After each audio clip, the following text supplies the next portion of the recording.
pontual para vocês, que é o seguinte: eu entreguei para vocês esse plano. Não foi isso que vocês receberam? Esse plano é para ajudar vocês. Esse plano significa que até o fim do ano, aqui tem todas as datas do que nós vamos ver. Lembra daquele plano que eu tinha prometido para vocês? Então aqui tem a data, o que a gente viu e a forma que a gente vai ver. A única coisa que eu gostaria de passar logo para vocês é o seguinte. Por exemplo, antes da V1 aqui, aí vem aqui o que a gente vai ver hoje. Cadê? Dia 11, certo? E aqui, deixa eu só passar. Aí vem a V1, né? Aí sim. Aí, a gente tem a data de hoje, que é dia 11. A gente vai ter dia 18 ainda de conteúdo. E esse dia aqui, 25, que é o meu dia antes da prova, nesse meu dia 25, eu vou distribuir com vocês em PDF um questionário, que todo esse questionário tem várias perguntas. As perguntas que tiver uma banana no slide são as perguntas que têm mais casca de banana, mais probabilidade de estar na prova. Lembrando que o questionário que eu vou enviar para vocês é um questionário cujas respostas estão abertas, porque vocês têm que ler, pensar e estudar. Mas na prova, essas perguntas não são abertas, são todas fechadas. A, B, C, D, E, só tendo uma possibilidade de escolha. Eu vou fazer não para você marcar na prova, eu vou fazer um gabarito à parte. Porque às vezes a gente marca A, depois que marcar a B, aí fica perreado, aí vocês brincam à vontade na questão, no final é que marca o gabarito, que já vai estar na folha da própria prova, tá certo? Uma outra coisa, aí a nossa prova é dia 1. E aí no dia 8 eu venho, entrego a prova e vou ficar aqui disponível. Eu não vou ficar aqui no dia 8 só entregando prova. Qualquer dúvida que você tenha sobre sua nota, eu vou estar aqui para tirar. Se bem que, a bem da verdade e realidade, no dia da prova eu já dou o gabarito. Então sua nota você já vai saber, não vai ser nenhuma novidade. Então assim, lembrando que no dia 22 de abril, vocês vão receber, eu já estou me organizando para pedir a lista de material. Cartolina, geralmente azul, verde, por causa das cores do BBB, que eu vou colocar. E aí, esse dia 22 vai ter essa oficina, que é a análise do comportamento baseado no programa BBB. E aí, ela vale 2 pontos para a V2. Por que, Dani, tu não colocou os 2 pontos para a V1? Porque no dia 22 de abril eu já vou ter, obrigatoriamente, que ter lançado a nota da V1 há muito tempo. Então eu não tenho como mexer nela. E aí no dia 22 de abril vai ter essa nota que vale 2 pontos.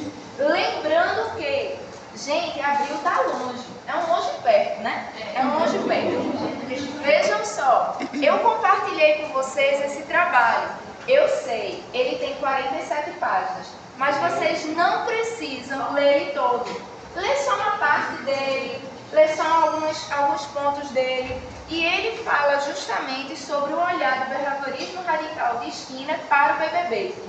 Detalhe, Dani, e se eu ler e meio que ficar perdido? Eu vou fazer uns slides, um Canva, explicando tudo direitinho. Punição do BBB, vou colocar. Reforço positivo no BBB. Então, assim, não vai ser só esse texto para vocês lerem e de forma autodidata captarem a mensagem do BBB e da análise comportamental e virem fazer a oficina. Eu vou passar também os slides, que eu ainda estou construindo, tá certo? Aí vocês leem esses slides, vem a questão da divisão do material. E outra coisa, eu vou passar uma ficha avaliativa. Como é essa ficha avaliativa? Essa ficha avaliativa no dia 22, não vale 2 pontos. No dia da oficina, vocês vão receber um papel, como se fosse uma prova. Nesse papel, vocês podem preencher à vontade. Ele diz assim, por exemplo, qual foi minha participação na oficina? Quanto à questão de material? Quanto à questão de participação no dia? Quanto à questão de interação social? Quanto à questão da leitura desse texto? Quais foram as partes que eu li? O que me marcou mais? Na parte dos slides, quais as minhas considerações?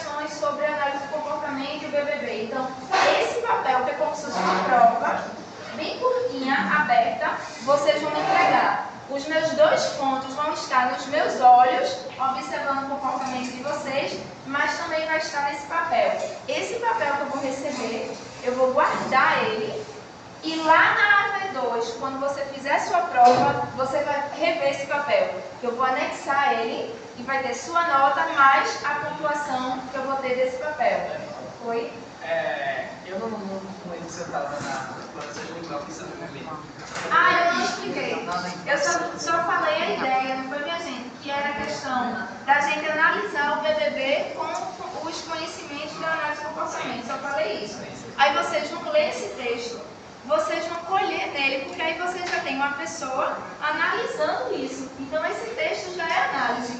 E eu ainda vou ajudar trazendo slides com análise de forma mais diretiva, bem específica. Punição no BBB, isso. Punição positiva no BBB, vem por conta disso. Exemplo, eu já vou trazer...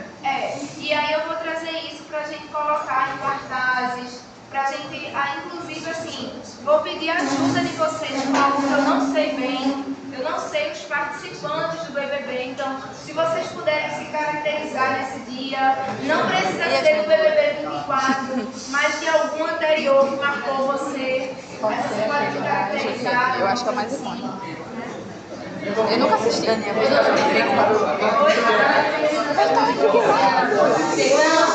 Não.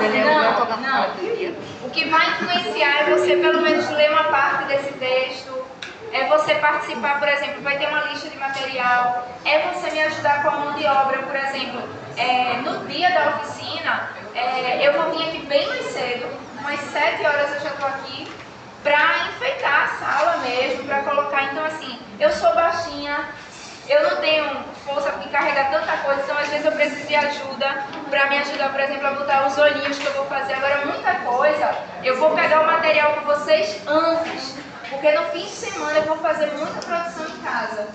Então eu pego o material, por exemplo, se eu digo assim, 10 cartolinas azuis, então no final da semana eu estou fazendo os olhinhos, barbão que eu já tenho, e outras oficinas.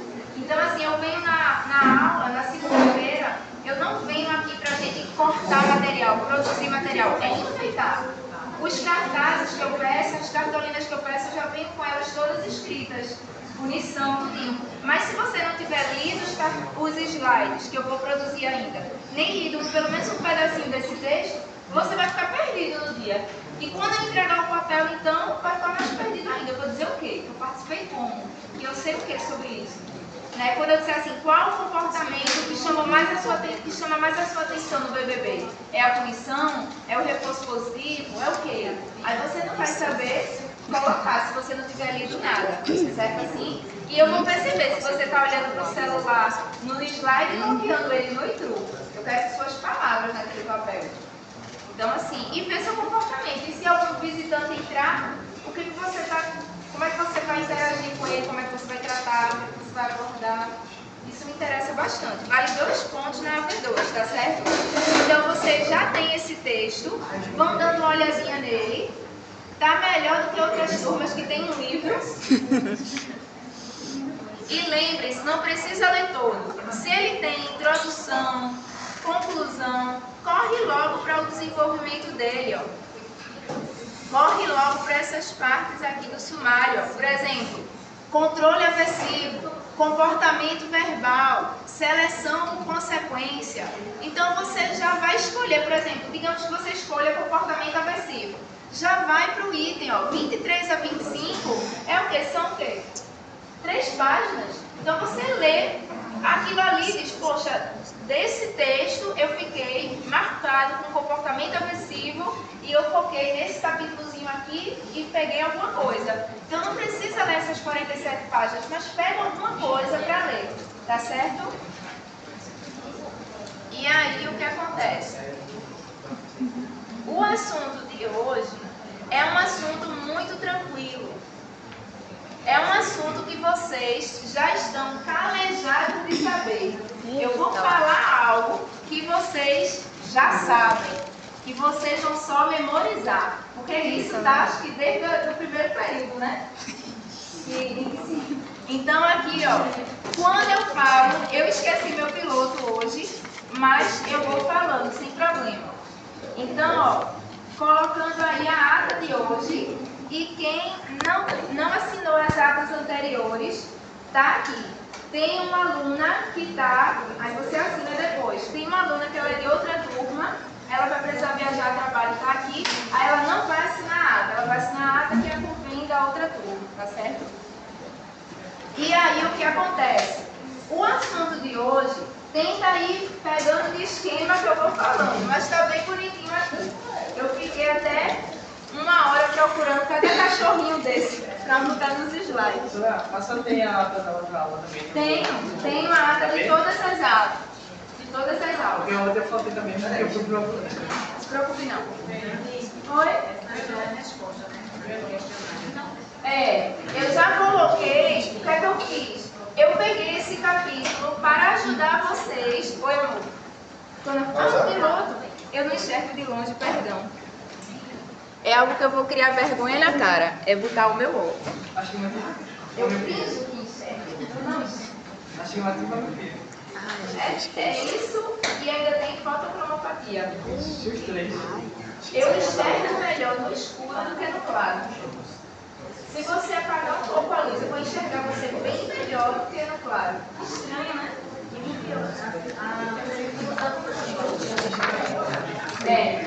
Mas eu vou tomar vergonha na cara do Cadinho. É um erro meu, eu vou tomar vergonha na cara do. E aí o que acontece? Ó, vamos lá. O que é que a gente tem que se lembrar? Vocês lembram, esse não é permanente, não, é quadro branco, pensei que era permanente. A gente já ia. Então, assim, vocês lembram de Pavlov? Estão bem lembrados dele, né? Vocês lembram do cachorrinho? Pronto. E vocês lembram o que dele? Ele via um pedaço de carne e fazia o quê? Salivava. Certo? E aí, Pavlov começou a ver o seguinte. Ele começou a ver o seguinte, que existia um estímulo incondicionado para uma resposta incondicionada. Qual era o estímulo incondicionado? A carne. O estímulo incondicionado era a carne e a resposta incondicionada era a salivação. O estímulo incondicionado era em si a resposta incondicionada. Não é isso? O estímulo incondicionado é a carne e a salivação é a resposta. Ele não vai ter como salivar sem ver nada, né? Você vai querer que o bicho está ali sem ver nada, tem que mostrar um pedaço de carne. Mas tem uma coisa, ele começou a ver, tá certo, as secreções salivares, quando iniciadas pela comida na boca do cão, são denominadas de respostas incondicionadas, tá certo? E essa relação fixa aqui e invariável, a gente denomina essa equação, como a gente chamou na aula passada, de reflexo incondicionado. Tá certo? Então, mostrou um pedaço de carne, que é o estímulo, a carne é o estímulo. Esse estímulo é incondicionado, vai fazer automaticamente ele salivar. A saliva é a resposta diante desse estímulo que é a carne. A carne, estímulo incondicionado. A saliva, resposta incondicionada. Essa equação, estímulo incondicionado, inicia uma resposta incondicionada. A essa equação, Pavlov determinou de reflexo incondicionado. Mas aí ele começou a ver o seguinte, digamos que eu, no exemplo, seja o cachorro e ele seja o dono que alimenta o cachorro. E aí, você vai ser Pavlov. E aí você começa a perceber o seguinte, ele não veio com a carne, ele só passou por mim e eu comecei a salivar. Pavlov começou a ficar dizendo, como é isso? Então, assim, algo bem interessante, que antes de falar da campainha que toca e deixa de ser um estímulo neutro, Pavlov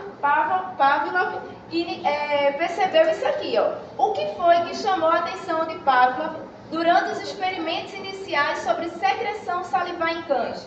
Porque o cão ele não salivava somente quando via carne, apenas com a presença do dono, do homem que alimentava, ele já começava a salivar. Então, eu demorei tanto achando esse bulldog. Aí, ó, Pavlov, ele diz o seguinte, bem-vinda, ele diz o seguinte, ele diz, eu preciso estudar outros métodos, porque agora o meu esquema de reflexo incondicionado não está sendo suficiente para responder. Não está sendo muito assim óbvio, porque agora eu estava dizendo que eu preciso, a minha teoria era, eu preciso de um estímulo para ter uma resposta. E agora que eu observei que o meu sujeito, ele teve uma resposta sem ter necessariamente um estímulo direto, o que eu faço? Eu preciso reavaliar o meu método. E aí foi reavaliando o método que eu fiz um esqueminha para vocês, respeitando o que as autoras trazem no livro, justamente fazendo um sequencial. Nesse item A, o que é que ela observa primeiro? Então, aqui é o básico que a gente já sabe. Pavlov começou a perceber que ele estava salivando só com a presença do dono. E aí ele disse, poxa, se ele está salivando só... Agora esse dono é o dono que alimentava, tá certo? Ele tem dono que... Só a graça, né?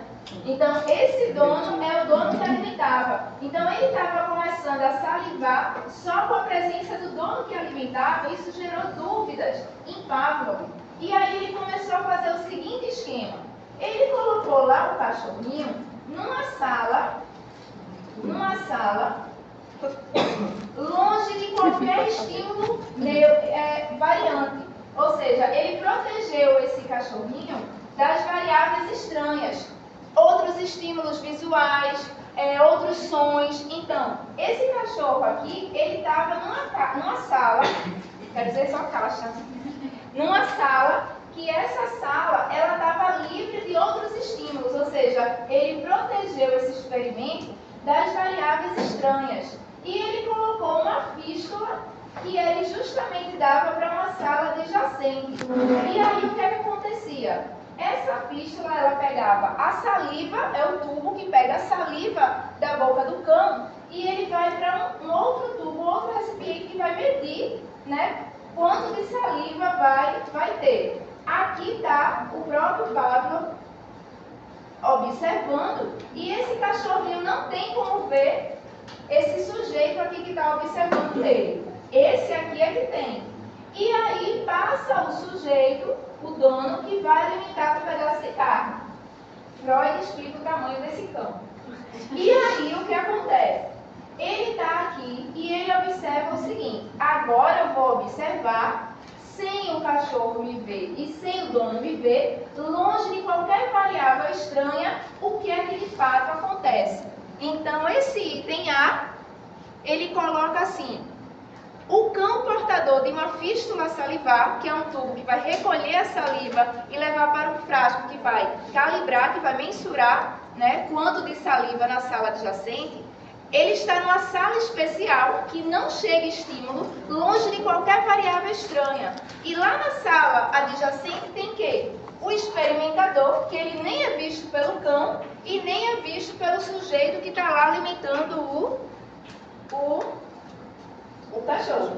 No item B, ele começa a ver o seguinte, tá? Essa é a primeira parte do experimento. Eu coloquei aqui esse cenário. No item B, ele vai ver o seguinte, eu vou mostrar para esse cachorrinho, ou melhor, o dono dele, vou estar aqui só observando, uma campainha, um sininho que vai tocar. Esse sininho que vai tocar, então imagine o mesmo cenário, só que aqui vai existir que ele vai ver uma campainha. Ele vai ver aqui tocar um sininho. E aí, quando ele ouvir tocar esse sininho, ele vai ver a campainha e vai ouvir também o som. E aí, o que é que vai acontecer com ele?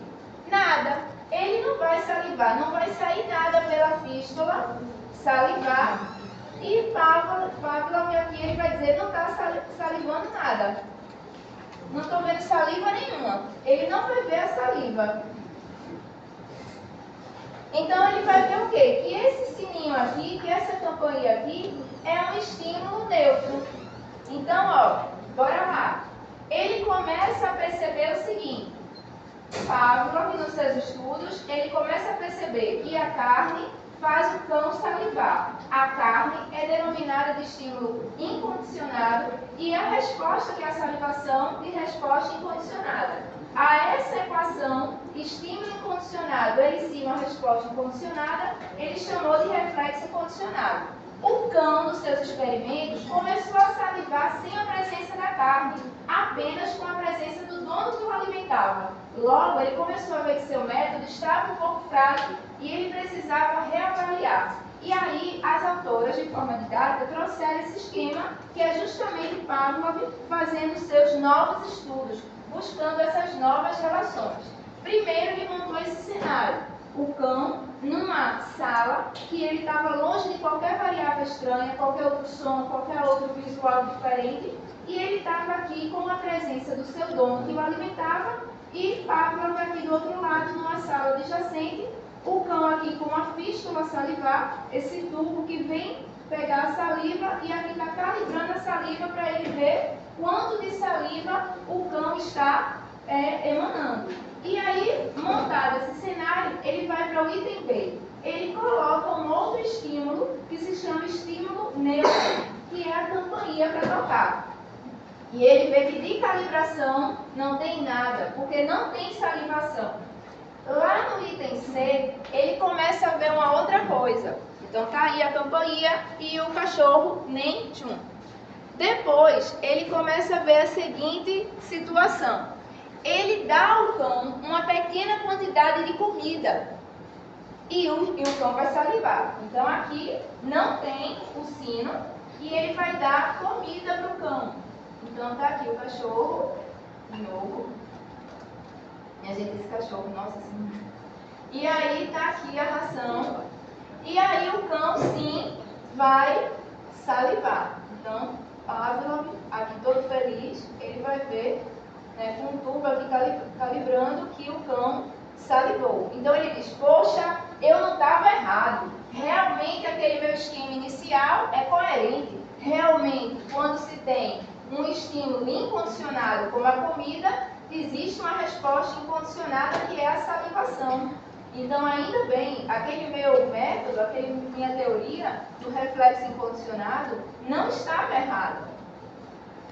Agora tem uma situação que é o seguinte, tem um estímulo neutro que ele pode ter uma nova relevância, uma outra significância para o meu sujeito experimentado, que é justamente quando o dono que o alimentava fazia ele salivar. Esse estímulo neutro aqui, que é a campainha, eu posso fazer associações. Eu posso agora pegar esse estímulo, que é justamente a carne, e fazer uma associação com o estímulo neutro, que é a campainha. Então, imediatamente, assim que ele receber a comida, vai tocar o sininho, que aí foi o item D. E aí ele começa... Oi? No primeiro, onde uma terceira pessoa surgia e dava a comida ao cão, não tinha nenhuma resposta do cão, tipo salivação, nada, ou tinha alguma resposta? Qual item você está? A, B? No A? No A, eu só fiz falar o cenário. Sim. A única coisa que eu fiz do A foi mostrar como se configura o cenário. Eu não fiz nada aqui no item A, no sentido assim, eu nem coloquei comida, eu não fiz nada. Não houve comida, não houve euforia. O A, ele só está mostrando o cenário, que é um cachorro numa sala, que não entra som, que não entra nada, que está com a fístula salivar, que é um tubo que vai pegar a saliva da boca dele e colocar em outra sala adjacente, onde tem o experimentador. O cão não consegue ver quem está nessa sala, não vê quem está nessa, e aqui a saliva calibrada. Eu só estou mostrando para você o cenário.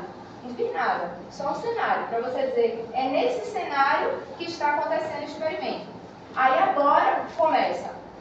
Como é que começa? Colocando o sino como um estímulo neutro. E ele vai fazer o quê? Nem tchum pra gente, não vai salivar. E aí ele prossegue, colocando agora, tira o sino, coloca só a comida. O que ele vai fazer? O que acontece? Só o sino, e o que acontece? Só a comida. E depois eu faço uma associação, ou melhor, várias. Pavlov fez várias associações e ele começou a ver o seguinte, poxa, Quando eu toco o sininho, ao mesmo tempo que tem a comida, quando se toca a campainha, ao mesmo tempo que se tem a comida, o que é que eu noto? Ele vai salivar. O tubo aqui calibrando, ele vai salivar. Então, o que é que ele vai perceber? Ele vai perceber que um estímulo neutro, ele passou a ser um estímulo condicionado. Então, eu tinha o que antes? Antes eu tinha um estímulo incondicionado eliciando uma resposta incondicionada. Já agora eu vou ter um estímulo condicionado eliciando uma resposta condicionada. Então aqui é o quê? Aqui é quando só tem a carne e a saliva. E aqui é quando tem o quê? É quando tem uma associação do sino com a carne. E aí ele começou a dar a resposta da salivação a partir disso. Aqui é algo que vocês já sabem, mas com muito detalhe. Essa historinha aqui, eu contei ela bem resumida, não foi? E vocês já sabiam dela. Só que agora a gente está vendo com um certo detalhe. A gente está vendo que ele começou a fazer os experimentos, não imediatamente com a campainha, mas sim com justamente essas dúvidas que ele tinha de por que o cão salivava somente com a presença do dono que o alimentava.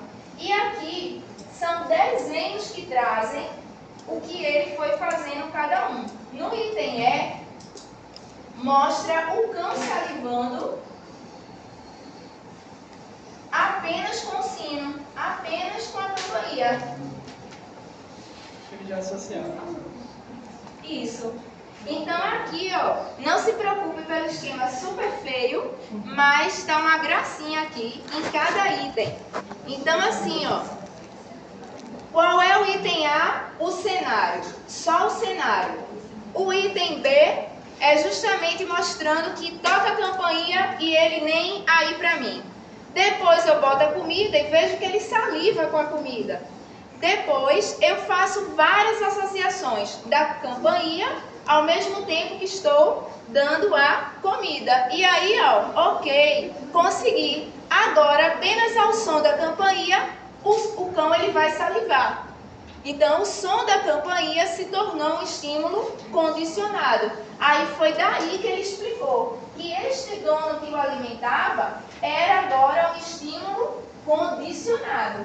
Então, se eu falo somente da carne, que vai eliciar, que vai provocar a resposta de salivar, então esse dono, a presença do dono que o alimenta,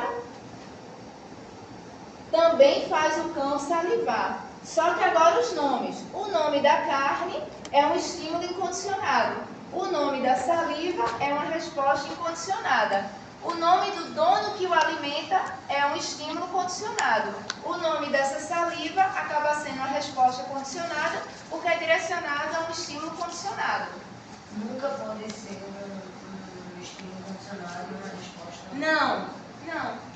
Agora, isso aqui é dando beabá, mas se fosse dizer de uma forma bem grosseira. Se você der direto um estímulo e ele der uma resposta, é incondicionado e incondicionado.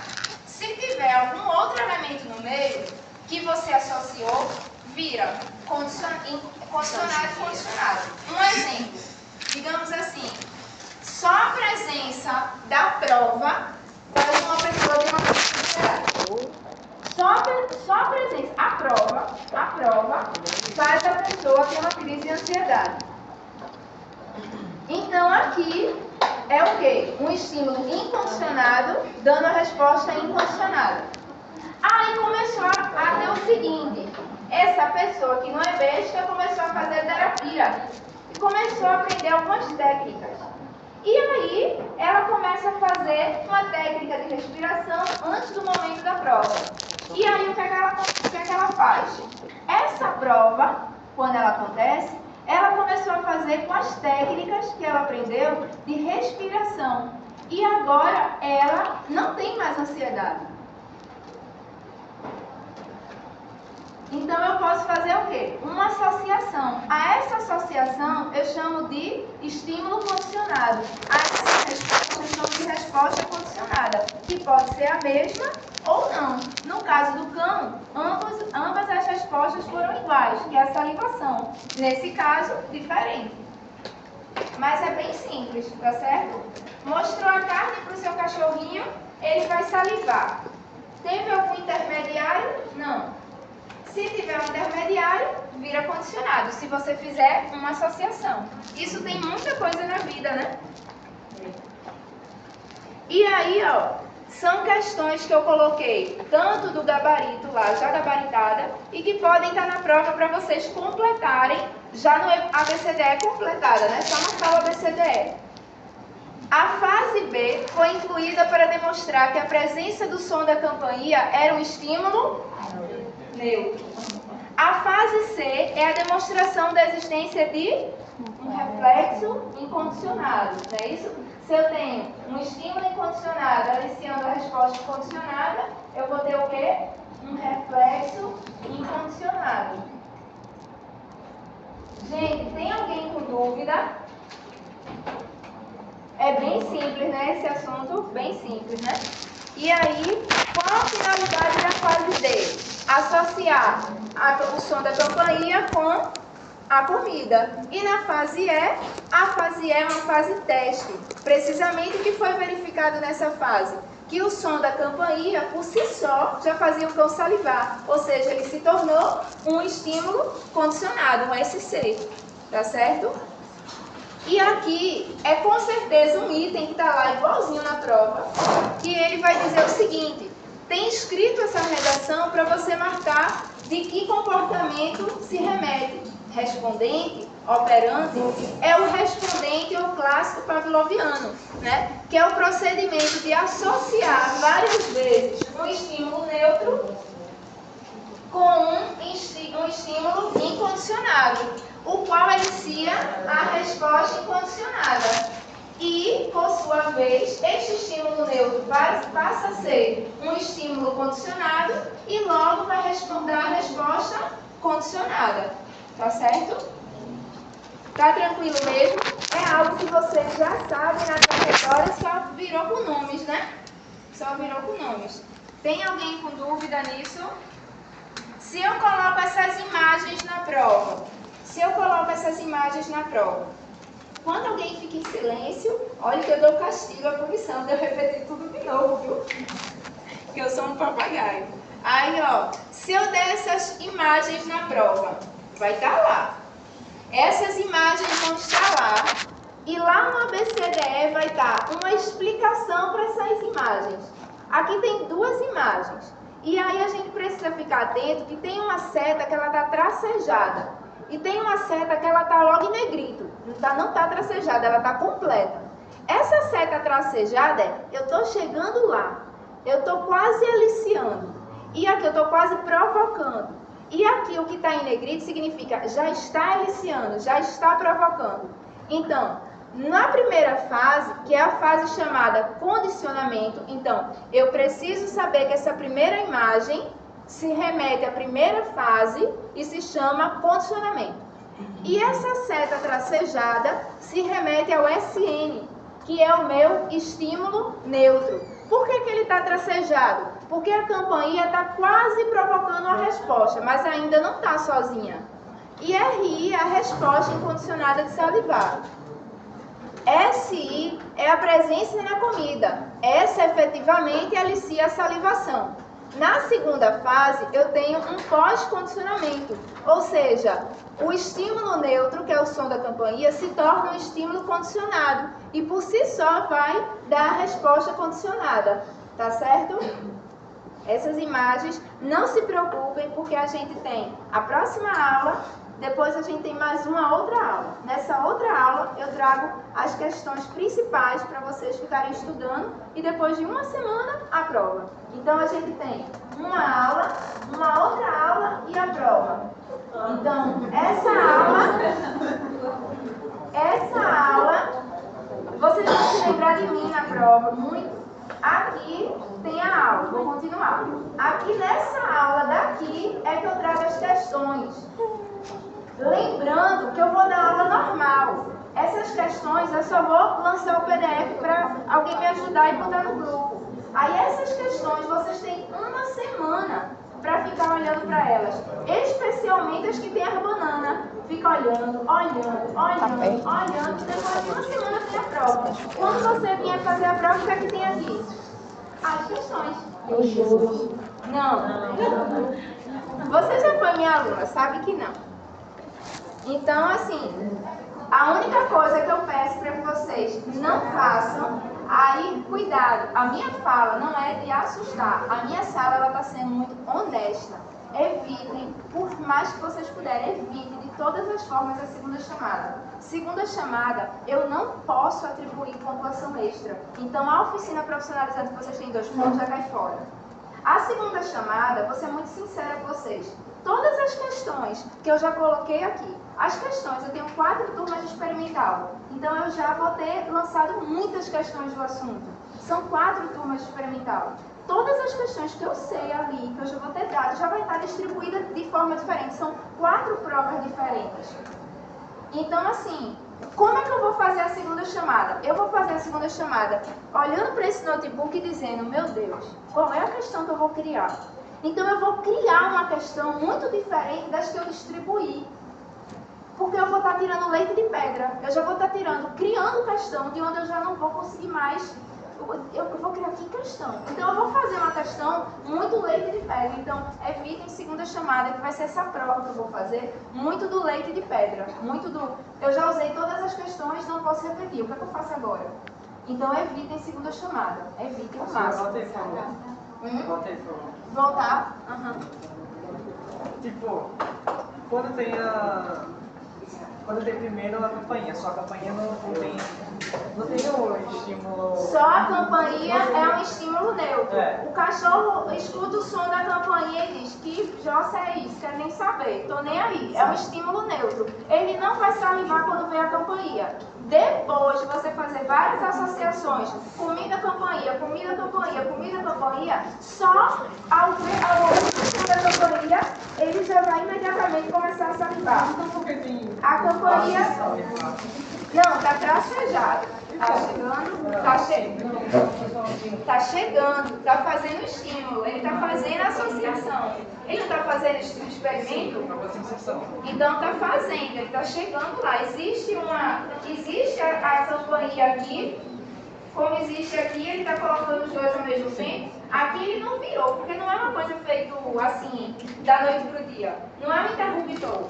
Então a setinha tracejada tá aqui. É como se quisesse dizer, eu tô tentando. É como se assim, eu tô adestrando. Ele ainda não começou a dizer, senta. Mas eu tô treinando ele. Então eu tô fazendo um treinamento para quando ele escutar o som da campainha, ele já começar a salivar. Então esse daí ele tá em procedimento. Em procedimento. Por isso que a gente diz que justamente esse fenômeno aqui é um procedimento. Ele ainda tá tipo aprendendo. Aprendendo. É uma aprendizagem. Entendi. Então, ó, só um resuminho. A análise experimental do comportamento, sempre que vocês ouvirem esse termo, que vocês vão ouvir muito, tríplice contingência. É um termo um pouco feio, né? Mas é muito pouco.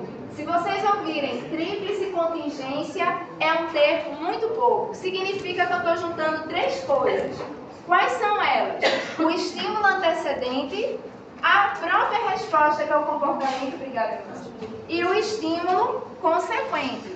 Então, ó, sempre que vocês ouvirem o termo... Oi?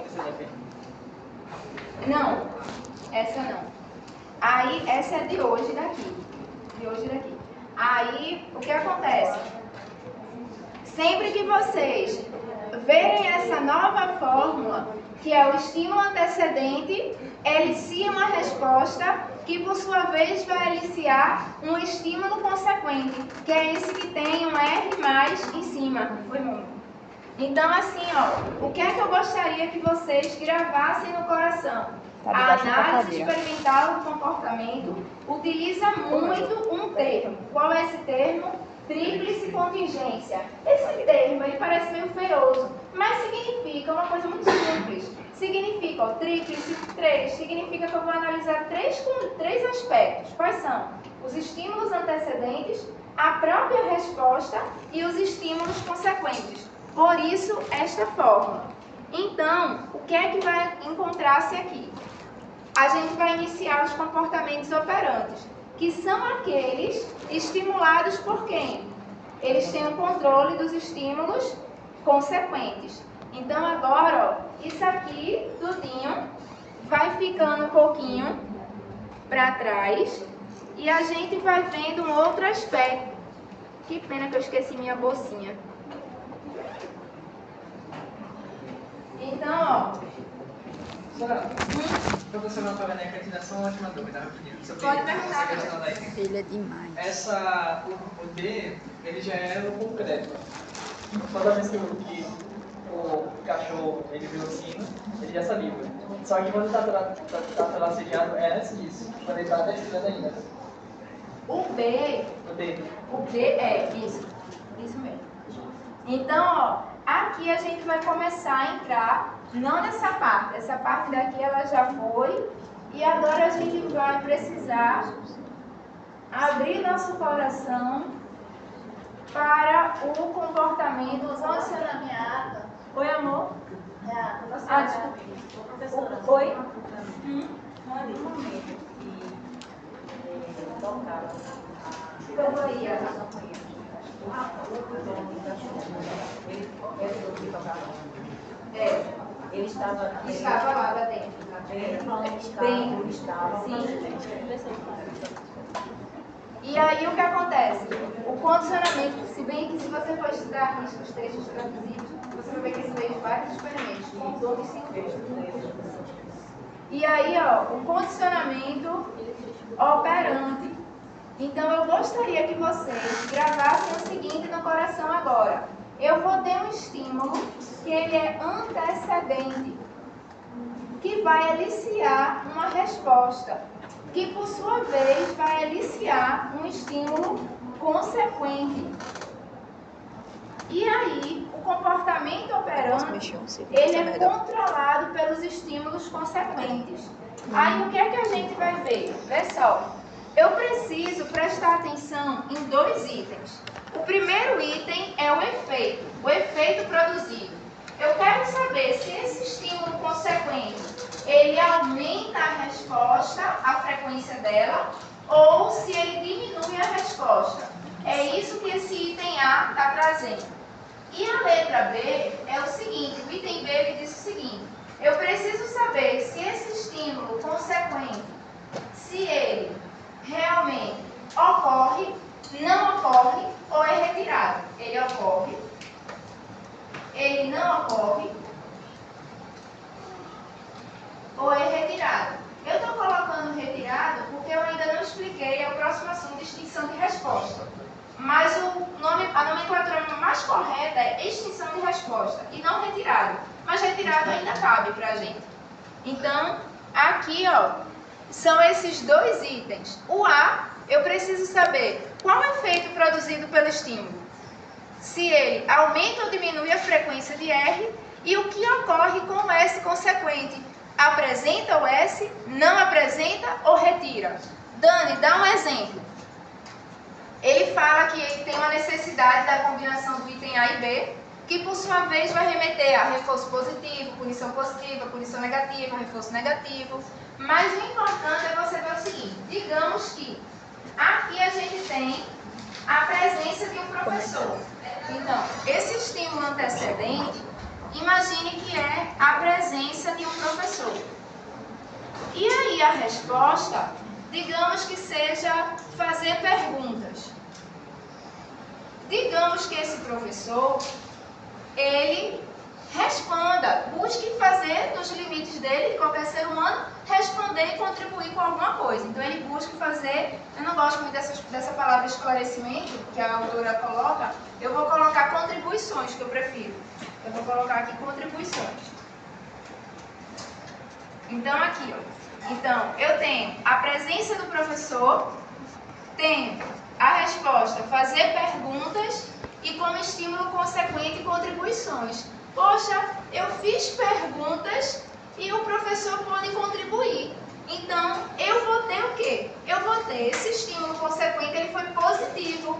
Então, eu vou tender a repeti-lo. Ele vai tender a ocorrer novamente. Ele ocorreu, ele aumenta a frequência da resposta, porque ele foi positivo. Agora, digamos que o professor, ele seja, por exemplo, um professor substituto que não é da área dele.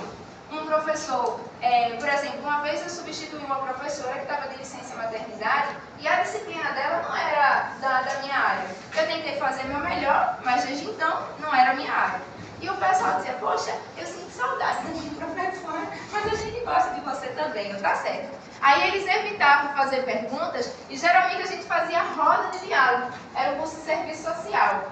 E aí a gente estava debatendo sobre políticas sociais, então eu falava sobre a PNAS, tudinho, mas eles diziam, a senhora esqueceu tal lei. Aí eu, essa lei é de quê? É do psicólogo? Eu disse, não, é do assistente social. Tá, vamos lá. Então assim, a gente sempre fazia roda de diálogo. Então o que é que acontece? A presença do professor pode fazer com que tenha a resposta de fazer pergunta e pode dar contribuição ou não. Se não desse contribuição, por exemplo, então o aluno dificilmente iria fazer perguntas. Poderia gerar uma nova configuração, como se gerou nessa turma. A gente se ajudava fazendo roda de diálogo. Então aqui, ó, tá tudo tranquilo até agora? Eu sei que são muitas informações, mas notem que são informações muito fluidas. Não é nada assim, né? Nada de difícil, assim, não é.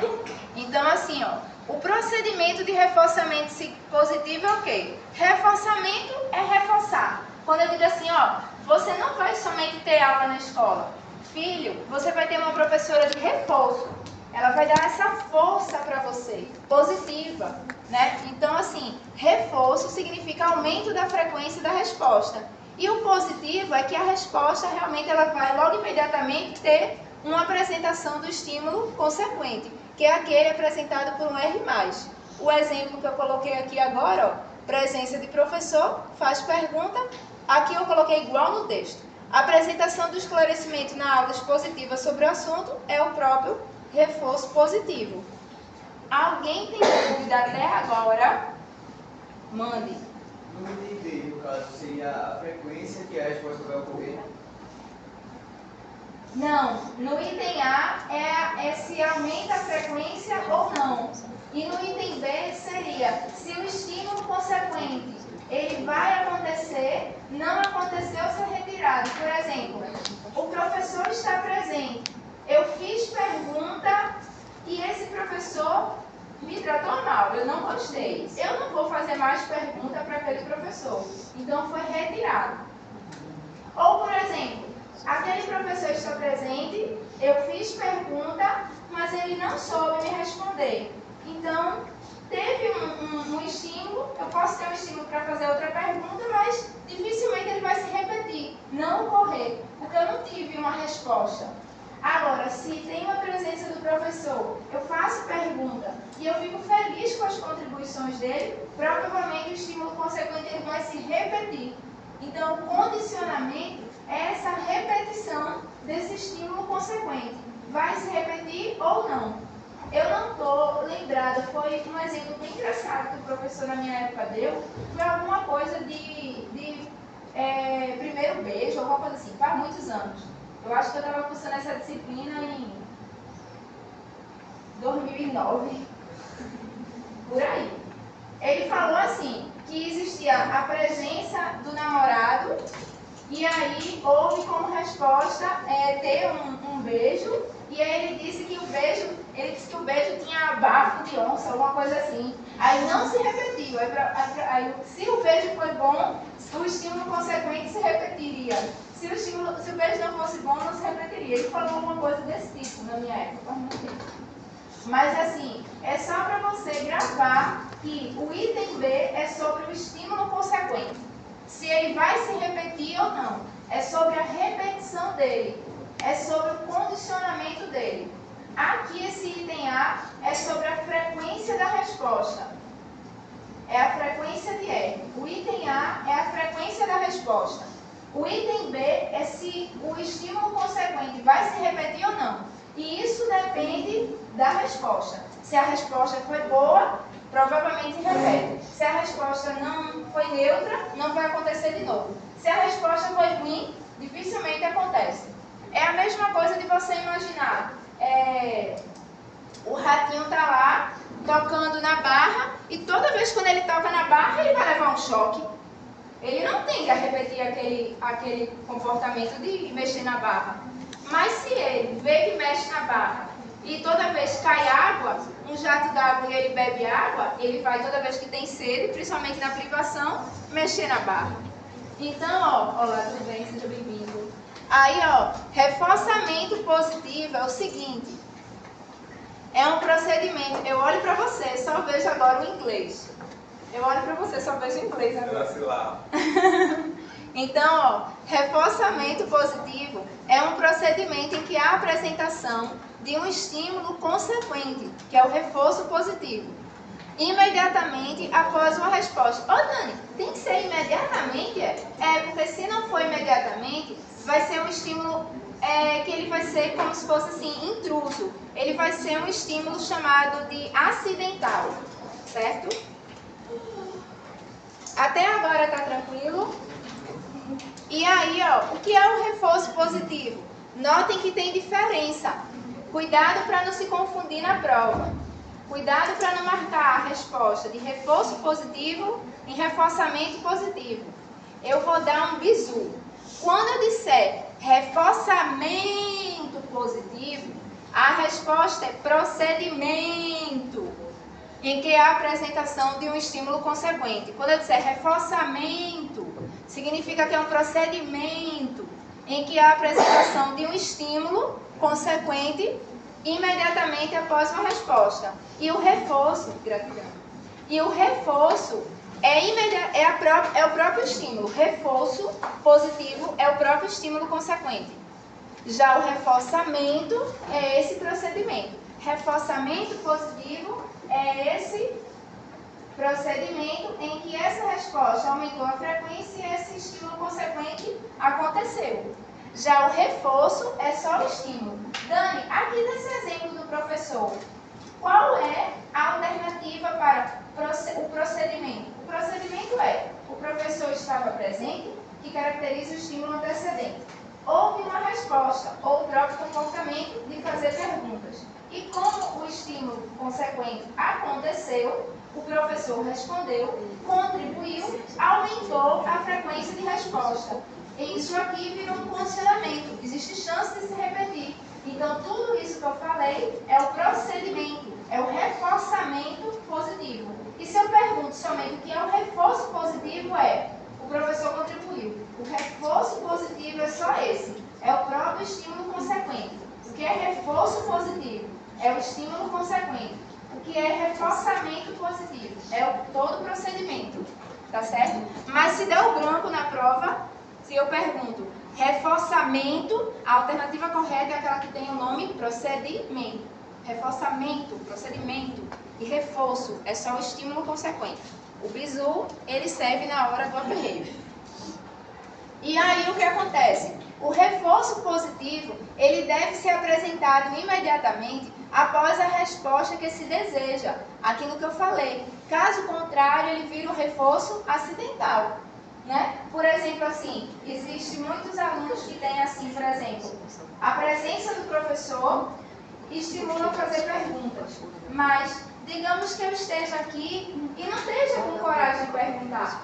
Mas eu estou vendo que várias pessoas estão perguntando, então por que eu também não poderia perguntar? Então eu estou animada que tem muita gente perguntando, eu digo, poxa, meu amigo está perguntando, minha amiga está perguntando, eu também posso. Então eu levanto a mão e encorajo a perguntar. Então não foi a presença do professor que fez com que eu fizesse pergunta. Não foi.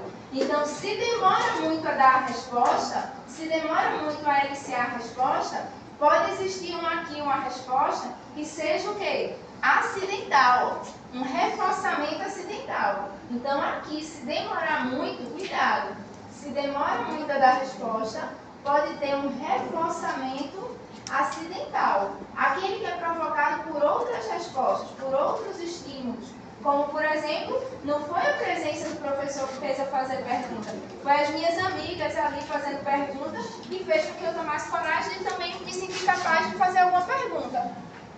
E aí, aqui um outro contexto é, o que é estímulo reforçador para uns não é para outros.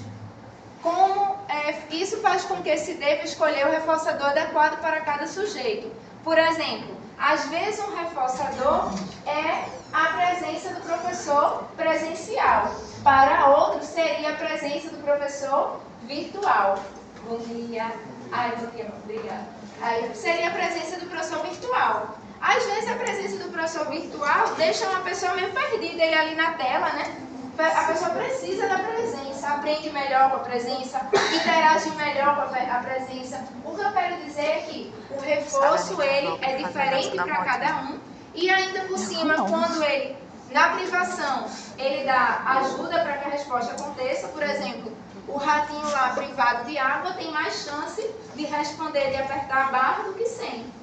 E uma outra coisa é, se o reforço positivo ele não se mostra mais eficaz, está na hora de dar um outro reforço. Se você vê que, poxa, isso acontece em algumas turmas, eu vejo que, poxa, eu estou fazendo os slides, eu estou falando, fazendo anotação, mas não está rolando muito, eu já sei o que eu vou fazer uma dinâmica. Então você pensa em outras coisas, porque você vê que os reforços não estão sendo suficientes, aí você vê aonde pode melhorar. Eu sei que eu corri, mas ainda falta assunto. Essa aula é bem recheadinha. Até agora, tá tranquilo? Sim. Tá tranquilo. É um assunto bem simples, é uma cadeira bem básica de psicologia experimental, vocês vão gostar. É um assunto bem técnico, né? Só para fazer um resumo. Um resumo, posso? Eu achei engraçado que na hora de dividir as disciplinas ninguém quis essa. Aí eu disse, eu fico. Aí eu disse, então eu fico com as 4.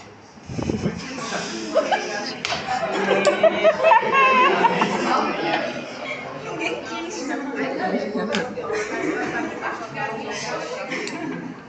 Então eu fico com as 4. Sacanagem. Aí eu acho que é porque assim, já tem a questão também de outras coisas, né, que interferem. Tem as variáveis estranhas, por exemplo, soco de horário, a pessoa que já está há muitos anos dando aquelas mesmas disciplinas, aí prefere, se sente mais confortável continuando, essas coisas. Aí, e realmente, uma pessoa que está há muito tempo, há muitos anos dando a mesma disciplina, ela tem mais competência do que uma pessoa que pega agora, né? É uma experiência nova para outra pessoa, mas é bom deixar aquela pessoa, né? Talvez. Vou fazer um resumo. Essa daqui, antes da prova, ela vai. Nem se preocupe. Mas, ó, vou fazer um resumo. Bora fazer um resumo bem grosseiro. Pablo, ele começou a ver o seguinte. Ele começou a ver que o cachorro, quando ele tinha a carne, aqui está o cachorro, quando ele tinha a carne, o cachorro salivava. Ele chama a carne de estímulo ou de resposta? De estímulo. A carne é o estímulo. E a resposta, e a salivação? Resposta. A carne eu chamo de estímulo incondicionado. E aqui a salivação de resposta incondicionada. Só bastou os dois, não precisou nenhuma interferência, nenhuma aprendizagem. Eu não precisei ensinar alguma coisa para o cachorro. Eu mostrei a carne, automaticamente ele salivou. Foi inato. Eu mostrei a carne e ele salivou. Resposta estímulo incondicionado e resposta incondicionada. Aí ele disse, massa, minha teoria está perfeita. É uma relação invariável entre o estímulo incondicionado eliciando, provocando a resposta incondicionada. E essa relação fixa e invariável chama de reflexo incondicionado.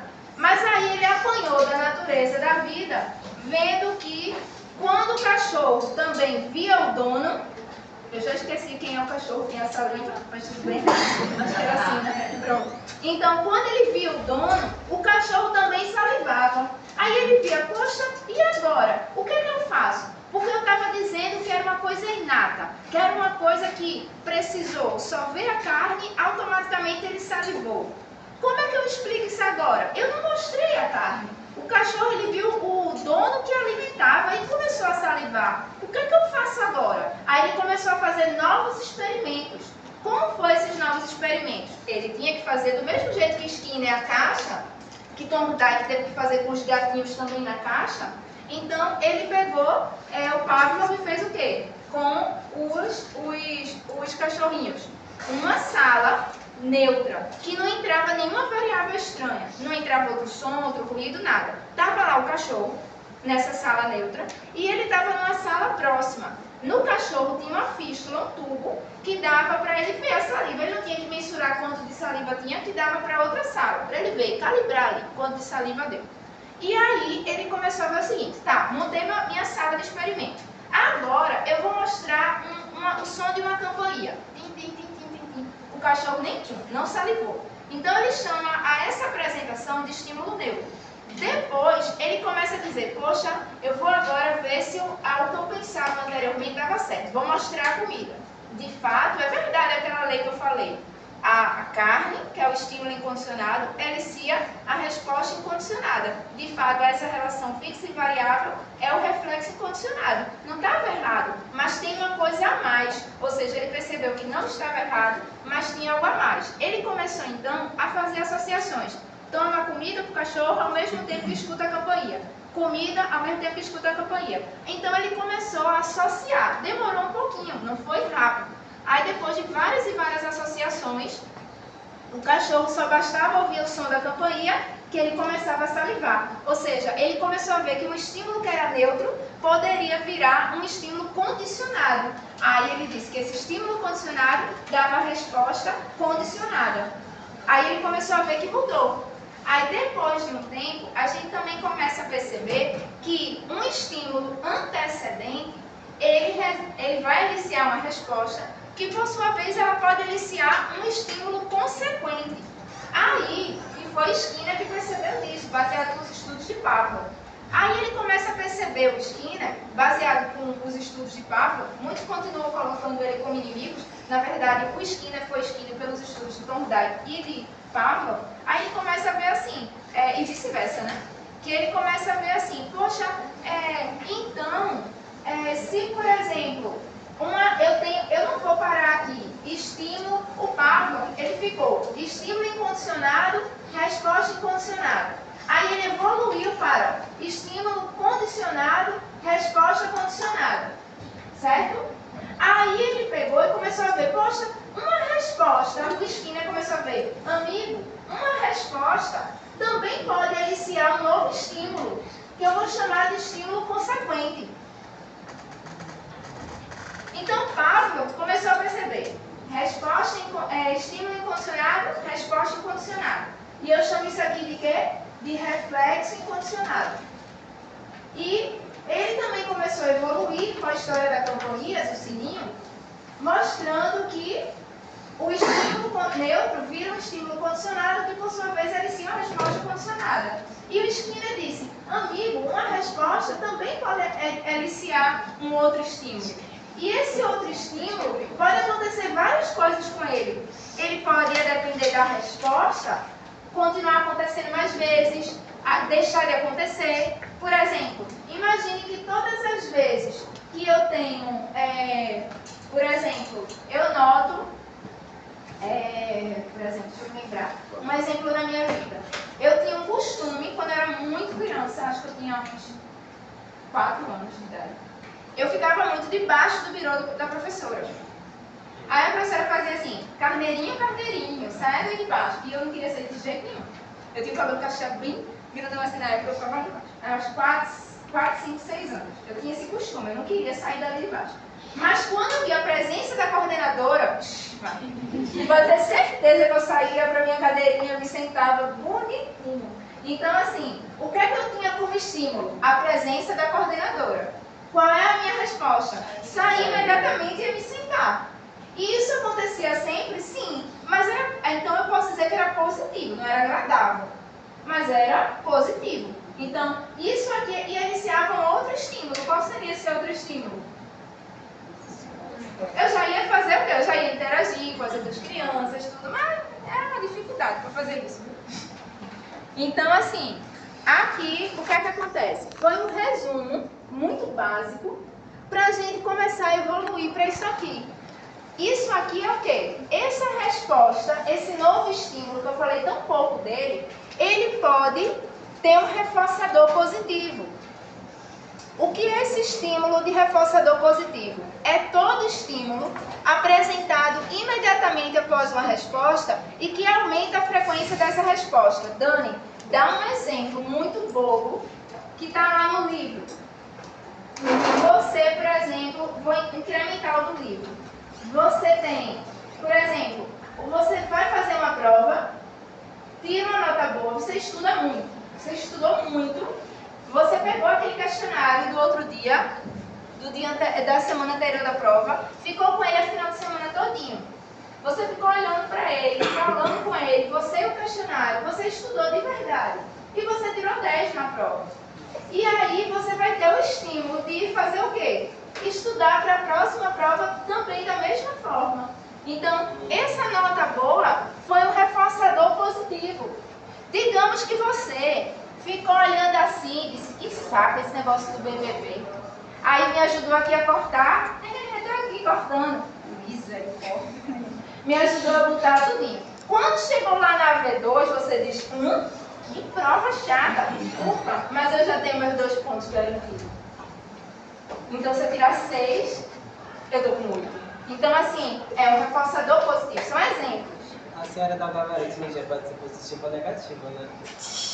Olha, eu vou ser muito sincera. Para uma pessoa, tanto é que só tive uma aluna, essa disciplina de psicologia experimental, eu dei ela logo quando eu entrei aqui, no início em março do ano passado. Eu entrei com essa disciplina. Só teve uma aluna que reprovou. E a própria, Giovana, inclusive não encontrei mais ela. Inclusive a própria chegou para mim e disse, eu só reprovei porque eu não estudei. A própria, ela disse isso com muita tranquilidade para mim. Na final, ela me entregou a prova em branco. Ela disse, eu só reprovei porque eu não estudei. E ela só reprovou porque trabalhava viajando muito. Ou era alguma coisa de atleta. Eu só sei que tinha alguma coisa que ela faltava muito. Esses questionários aqui, ela não estava nem sabendo. Eu disse, você viu o questionário, você estudou as questões. Ela, que questões, professora? Ela não conseguia acompanhar nem o grupo da turma. Então, assim, mas estudou as questões, se não dá um branco, né? Aconteceu comigo Já aconteceu com uma aluna minha de terapia ocupacional. Ela deu um branco na prova que ela travou. E não é porque eu não tinha estudado, não. Eu tinha estudado. Ela tinha estudado também, eu tenho certeza. Eu não sabia. Por isso que eu mudei. Agora em terapia ocupacional, que eu peguei essa mesma turma, eu vou fazer prova fechada com eles. Eu acho que evita mais o branco, porque tá ali a resposta. Ajuda mais vocês. É. E é. Mas eu não consegui.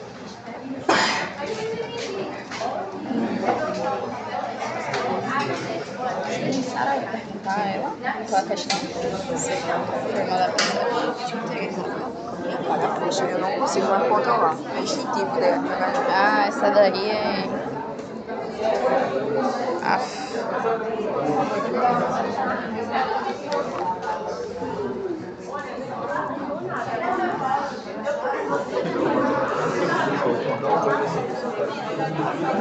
Gente, só uma coisa, ó, bem rapidinho. Mas na frente vocês vão estar também procurando para TCC, trabalho de fim de curso. E aí, ó, o que é que acontece? Só duas partes para a gente encerrar. Só 2 partes. Eu vou falar de reflexo, reforçador incondicionado e reforçador condicionado. Os reforçadores incondicionados é um só, reforçador incondicionado. Os reforçadores condicionados, eles podem ser simples ou generalizados. Então, O reforçador incondicionado, lembra bem o que é incondicionado? É inato, né? Como a carne e a saliva. Não precisou de outra coisa, né? Foi direto. A mesma coisa aqui, ó. É um estímulo que por ele só já possui propriedades reforçadoras. Imagine, deveria ser assim. Mas imagine, eu estudei muito e tirei uma boa nota. Só a boa nota já é um estímulo suficiente para eu estudar mais, eu ficar satisfeito, feliz, já por si só.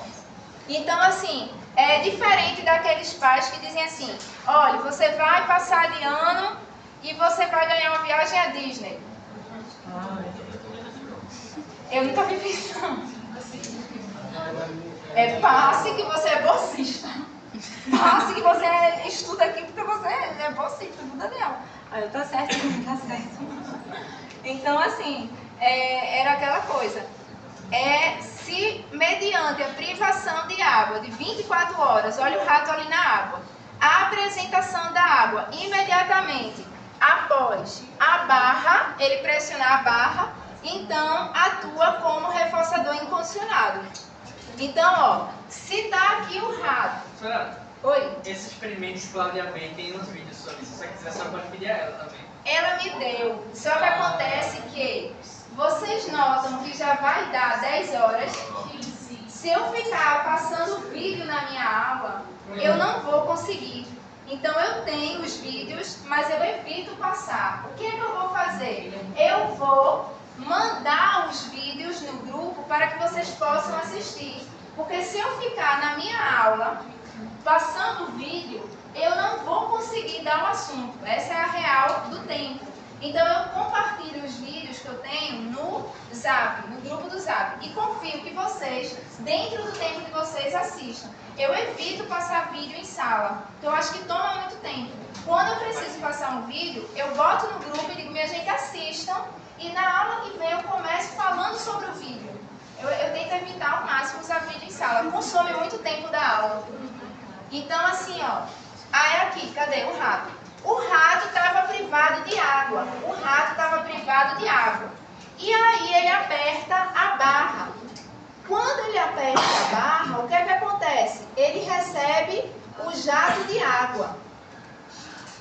A privação da água é um reforçador positivo para que ele aperte logo a barra, para que ele receba logo o jato d'água. Então, a privação de água faz com que ele aperte mais rapidamente. Eu estou sem falar com ninguém. Todo lado, o mundo está do lado de fora. Aqui eu só tenho desconhecido. Eu estou no BBB. Toca um big fone. Eu corro imediatamente para atender.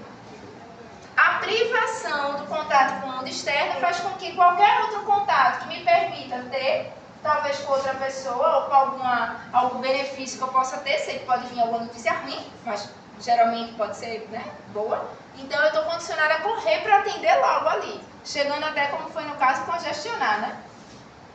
Então, reforçadores condicionados.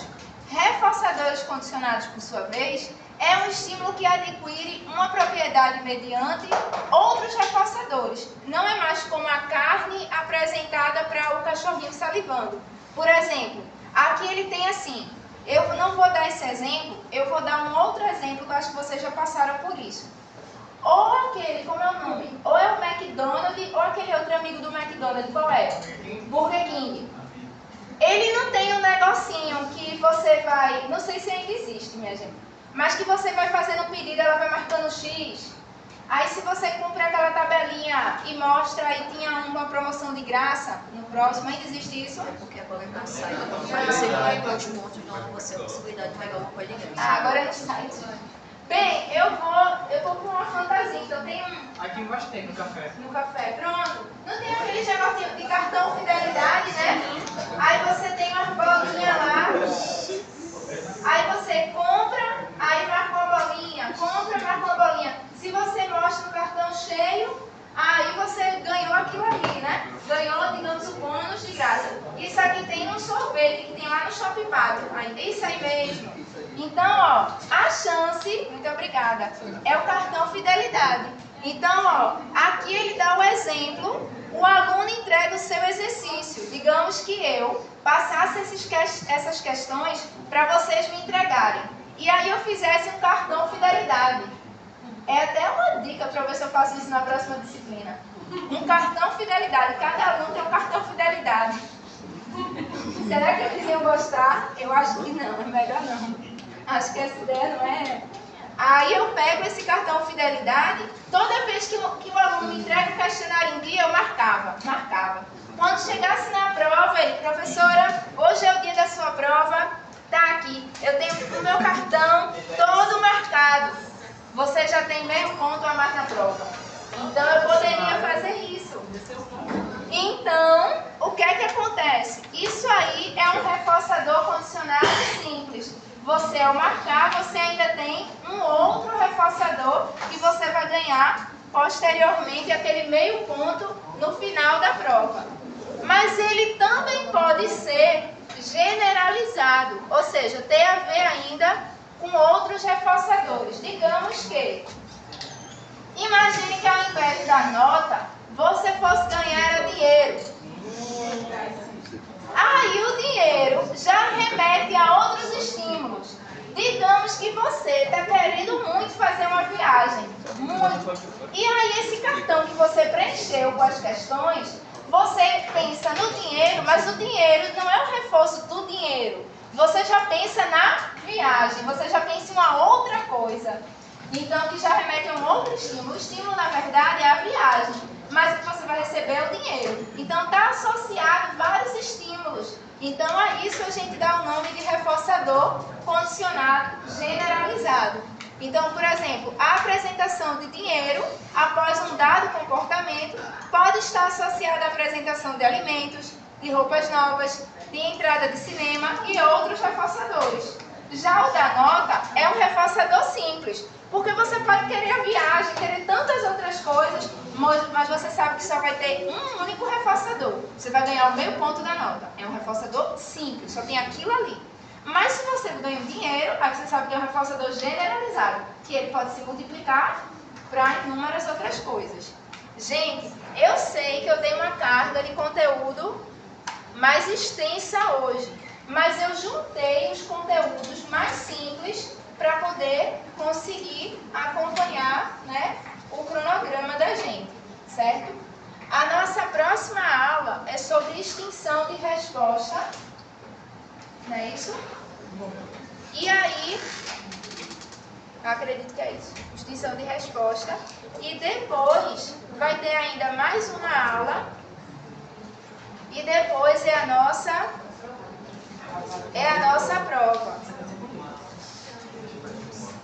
Então eu peço somente aqui, ó, a minha próxima aula, eu ainda vou dar continuidade aqui, ó, dia 18, ao comportamento operante, ainda bem, classificação de reforçadores. E aí depois eu dou extinção de respostas e reforçamento diferencial, tá certo? Uma dica que eu dou é o seguinte: nesses slides, vão estudando já as questões, mesmo sem saber quem tem bananinha, quem não tem. Vai dando uma olhadinha nelas, assim, por alto, nos slides, tá certo? Para não ficar uma coisa só para a última hora. Senão vira decoreba, tá bom? Tchau, minha gente. Eu vejo vocês segunda.